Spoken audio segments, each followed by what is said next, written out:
Magandang hapon mga kasambahay, nandito na naman ako sa aking taniman. Ako ay magtatanim ng okra.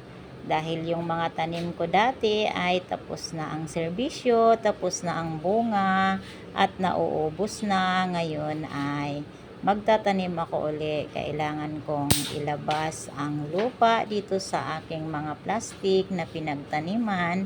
Ere-recycle ko kasi. Yan, tatanggalin ko, tapos dudurugin ko uli, tanggalin ko sa mga plastic. Ang mga taniman ko kasi ay mga plastic lang o kaya sako o kahit na anong hindi na ginagamit, na wala ng laman ng mga plastic, mga buti ng mineral o biskwit o kahit ano na pwedeng paglagyan ng lupa. Binubutasan ko lamang ito at nilalagyan ko ng lupa at pinagtataniman ko na ng gulay.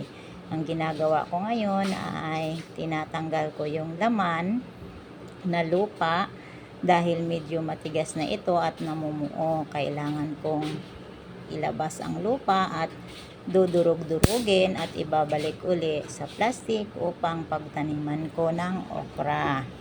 Kailangan kasing durugin ang lupa para maganda ang sibol ng buto ng okra. Maganda kasi talaga pag mayroon tayong sariling tanim kahit pa konti-konti lamang, para pag gusto natin kumain ng gulay ay mayroon tayong mapipitas sa bakuran. Mabilis lang naman kasi sumibol ang okra at mabilis lang rin ito mamumunga. Yan ang aking buto na okra ay ilalagay ko dito dahil nakalagay na ako ng lupa. Lalagyan ko lamang ito ng 2 buto bawat plastic na pinaglagyan ko ng lupa. Ayan, yung iba pa ay lalagyan ko. Ganon din, dudurog-durogin ko. Diba? Pag sumibol na yan ay pausukan ko lang pagdating sa hapon upang hindi kakainin ang dahon ng mga insekto. Maganda kasi talaga ang okra kahit sa paso lamang itanim o kahit saan, basta may gulay sa bakuran. At ang okra na gulay ay masarap rin ito. Isaw-saw sa suka na may tuyo at kalamansi. Marami na kasi akong tanim nito dati. Pero ganun din, nakatanim lang siya sa mga paso, sa mga plastic dahil wala kaming malaking lupain para pagtaniman ng gulay. O diba? Diskarte lang ang kailangan para makapagtanim-tanim ng mga gulay.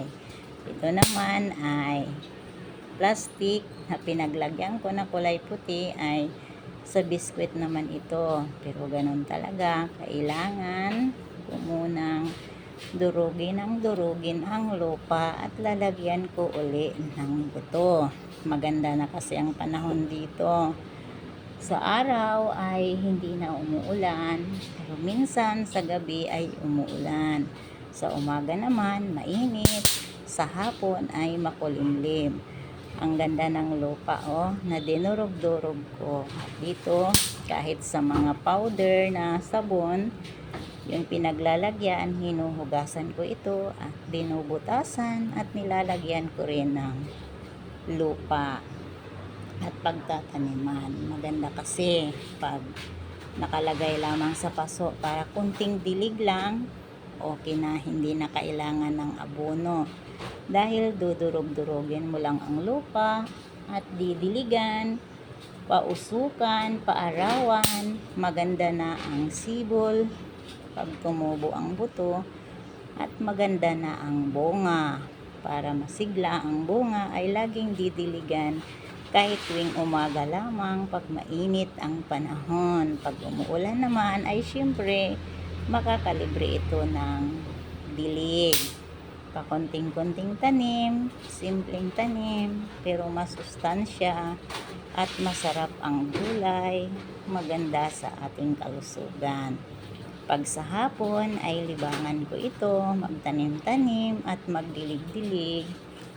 Sa umaga naman ay mayroon din akong mga tanim na mga halaman. Pero ngayon, konti lang muna ang aking tumatamnan dahil pagdating ng mga 5 o'clock ay maghahanda na rin ako ng hapunan dahil hapunan na naman. Magluluto at maghahanda ng pagkain para sa hapunan. Sa umaga naman ay ganun din. Sa halaman naman ako. Pagdating ng hapon, dito ako sa aking munting gulayan. Ang mga talong ko kasi dito ay tama na rin ang kanilang bunga. Marami na rin akong na-harvest. Ngayon naman ay may kailangan na silang palitan. Pero ang talong kasi ay ipupunla ko muna bago ko itatanim. O, diba? Ganon talaga. Kailangan natin magsipag at magtanim-tanim kahit sa paligid lamang ng ating bakuran para marami tayong mapipitas na gulay. Hindi na natin kailangan pumunta sa palengke. Hindi mo naman kasi ito kailangan babantayan. Kaya okay lang kung magtanim dahil sa hapon mo lang bibisitahin, didiligan, dadamuhan kung mayroon damo na tutubo sa paso. Pero syempre dahil sa paso ay walang tutubo na damo. Ganyan talaga. Kailangan mabusisi para ka makakain ng gulay. Pero pagdating naman sa hapon ay maganda naman ang panahon. Pwede mo siyang sukusukan. Ayan, mayroon pa kasi ako ditong sako. Ayan, durugin ko rin ang lupa para maganda.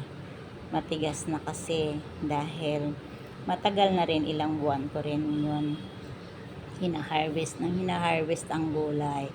Ang okra kasi pag nag-umpisa ng mamunga ay every other day mamimitas na tayo ng bunga. Pero sa ngayon ay kailangan muna natin magtanim ng buto at ilalagay sa mga paso-paso dahil konti lang ang aking taniman. Sa paso lamang ito o kaya mga plastic. Yan, kaya kung mayroon kayong plastic sa bahay nyo na hindi nyo na ginagamit at pwede nyong ibibigay sa akin upang mapagtaniman ko. Hindi plastic na tao, plastic na taniman para maganda at mapapakinabangan ko. Marami pa kasi akong buto na pwedeng ipagpunla at itatanim. Magtatanim din ako ng pichay, magtatanim din ako ng talong at sili. Ayan o, yan ay talong pero matagal na nga siya, kailangan ko ng bunutin at tataniman ko uli yung plastic kasi okay pa naman siya. Kailangan ko lang ilabas muna ang lupa at dudurugin. O diba? Maganda talaga pag mayroon tayong tanim-tanim at maganda na rin ang panahon. Kailangan lang ng diskarte at budget sa oras para pwede pang magtanim at pwede ka rin makapagtrabaho sa loob ng bahay. Pagkatapos ko nga dito magtanim ay iaayos ko na ang aking mga taniman. Kailangan kasi ipatong ko doon sa ibabaw para mainitan siya pagdating ng umaga. Maganda kasi ang okra pag mainitan ng umaga o kaya masisikatan ng araw. Pagdating naman sa hapon ay mauulanan yan. Diyan ko ipapatong. Mayroon din akong tanglad. Yan ang aking mga talong dati. Pero syempre, medyo, ayan, mayroon na akong napahinog na talong at pwede nang ipunla. Kaya kailangan ko na rin palitan. Ipatong ko lahat muna dito at para pagkatapos ay punta na ako sa bahay. Malapit lang naman dito kasi dito lang to sa tapat ng bahay para makapaghanda na rin ako ng hapunan dahil 5 o'clock na. O diba, sa susunod na mga araw o sa susunod na mga buwan ay mayroon na akong hihintayin na gulay. Yan ay ang okra. Bukas uli ay magtatanim pa ako dahil marami pa akong bakanting taniman. At pagkatapos niyan ay uuwi na ako dahil tapos na. Sa susunod na naman na aking video. Maraming salamat sa inyong panonood. bukas uli or mamaya or bukas. Maraming salamat. Bye-bye.